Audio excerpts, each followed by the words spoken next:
গত 4 এপ্রিল নতুন টি-টোয়েন্টি ফরম্যাটে অধিনায়কের নাম ঘোষণা করেছে বিসিবি। লিটন কুমার দাসকে নতুন অধিনায়ক হিসেবে ঘোষণা করেন তারা।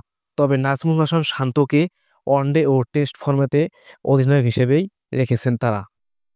লিটন কুমার দাসকে 2026 টি-টোয়েন্টি বিশ্বকাপ পর্যন্ত টি-টোয়েন্টি ফরম্যাটে অধিনায়ক হিসেবে ঘোষণা করেন বিসিবি। কিন্তু এখন প্রশ্ন হলো, লিটন কুমার দাস কি পারবেন নিজের এই গুরু দায়িত্ব পালন করতে?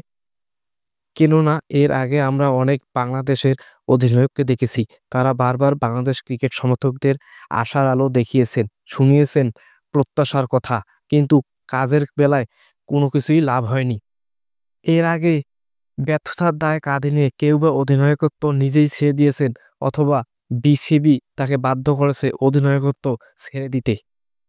এর আগে বাংলাদেশ জাতীয় ক্রিকেট দলের অনেক অধিনায়কের পালাবদল হয়েছে। পালাবদল হয়েছে বাংলাদেশ জাতীয় ক্রিকেট দলের কোচিং স্টাফের। কিন্তু দুর্ভাগ্যজনক হলো এটা সত্যি যে কখনোই পাল্টায়নি বাংলাদেশ ক্রিকেটারদের পারফরমেন্স। কখনোই দলের প্রত্যাশা অনুযায়ী পারফরমেন্স করতে পারেনি টাইগার ক্রিকেটাররা। যখন বাংলাদেশ ক্রিকেটের ওয়ানডে, টেস্ট কিংবা টি-টোয়েন্টি ফরম্যাটে শুধুমাত্রই টালমাটাল অবস্থা, চারিদিকে শুধু সমালোচনার ঝড়, ঠিক সেই সময় অধিনায়কের দায়িত্ব পেলেন লিটন কুমার দাস।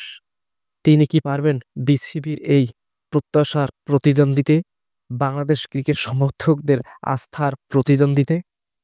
যদিও বর্তমানে লিটন কুমার দাস খুব একটা ভালো ফর্মে নেই, নেই তার ছন্দে ফেরার আশঙ্কাও, তবু এমন অবস্থায় তাকেই টি-টোয়েন্টি ফরম্যাটে অধিনায়ক হিসেবে বেছে নিলেন বিসিবি।